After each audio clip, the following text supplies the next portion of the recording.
It's June the 15th, and we're here on Bow Creek. Kept awake a lot of the night, or not really, but a lot of traffic on this road last night from some kind of service truck or something. I don't know if there's a project up the way or what, but a lot of traffic on this little road. But we've got our tent back, and it's fantastic. Really is nice to have some protection. If we'd been sleeping out last night right here by this creek, we would have been soaked this morning.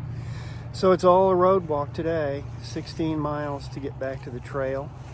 And Karen's making rude noises. Do you have any other comment than that?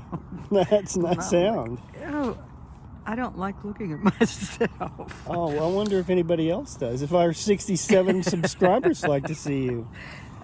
I don't like walking on the road, and I'm not looking forward to it. No. Big heat wave in the country right now, and we're affected by it some, although it's not 120 like it is in some spots. And Robert likes to wake me up by telling me about bear maulings. Yeah, there's a new one every day. It's fantastic. So we'll try not to get mauled, and see you on the road. You can hear Interstate 90 in the background. It's a very clear, beautiful morning, small breeze. You can tell it's going to get hot because you can already feel the heat of the sun, and it's not even 8 o'clock yet. So it's going to be warm later.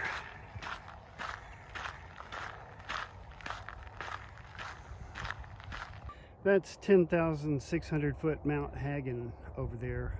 And that's where we've been camping and staying for the last couple of weeks. So looks like Treeline is about maybe 10,000 feet here. Hard to say. The main crop up here is hay, and they've got so much water they can really irrigate the heck out of it.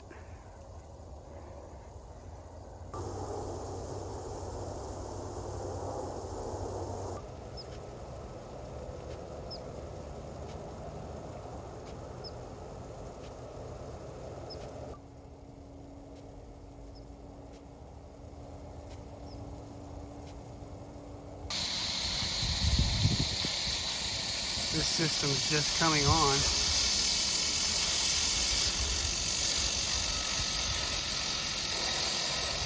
And it's already started to move. And the big waterer is going up here, creating a little rainbow.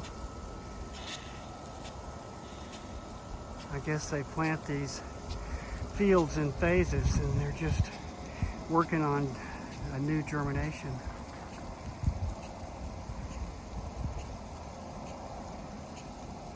You can tell from the track that turns rather abruptly right that this unit makes its way in a circle from this hub up here. I don't know how they get it back to its starting position. It may just run itself. Right now it's using gravity, but I think each one of these wheels may have some sort of power. I know it does, has power to it. So it must run itself back uphill after it's finished watering. Well, we're finally getting away from the ranches and the interstate and walking into some really beautiful country.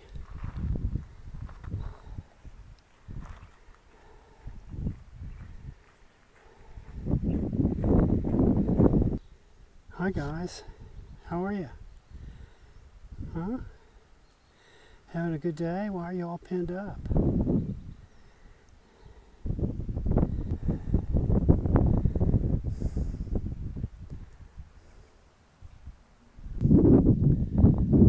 When there's endless lodgepole around, you make a business out of it. Make fence posts, firewood.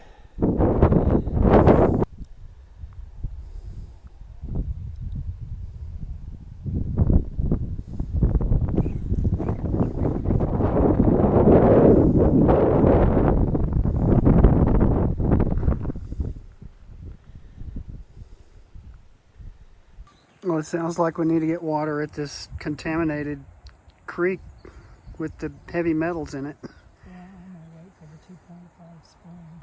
But that's 10 miles from here, isn't it? Yeah. Okay. Karen can go longer with less water. I take a lot more water. What are you talking about? I'm talking to all our YouTube subscribers. All 60 something of them. Well, we're still on the road, but at least we're in the forest now, where there are all kind of protections against the weather, the wind and the lightning. Much more comfortable here than out in the open.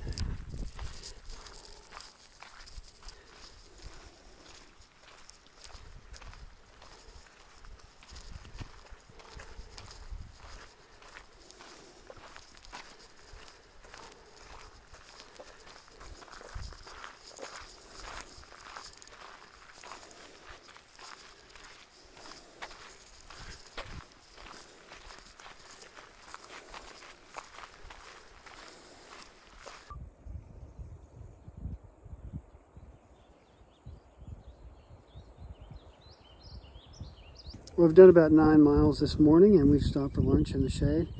It's 90 degrees in the sun, and it's almost cold here in the shade.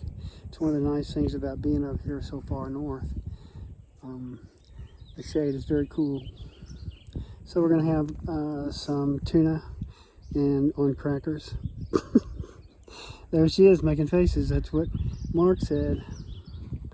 Get a little feedback, and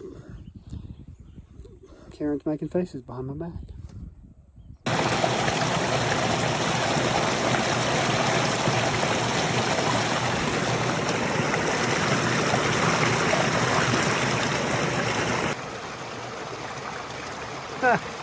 That was close.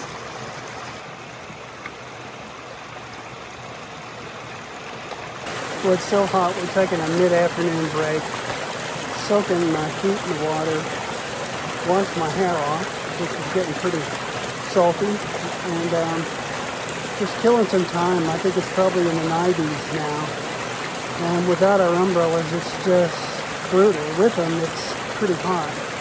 Sweat pouring down my face, so it'll cool off after 5 probably, and we may just kind of poke along until we get some more cool air. And we can always enjoy the creek.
It's almost 5:30 and we've walked 14 miles.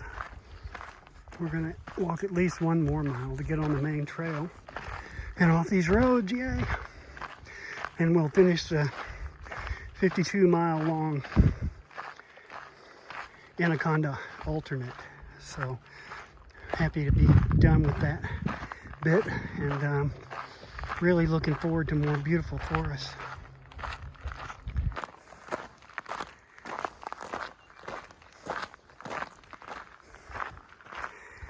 Down to about half a mile. It's really hard not to look at the GPS to find out how far you've got left to go once you get within a mile, and it's the worst mistake you can make because you hike what you think is forever and check and it's 9/10 left. So best not to look. Sometimes you look. We've reached the main trail after 52 miles on this alternate. Woohoo! Here, high five.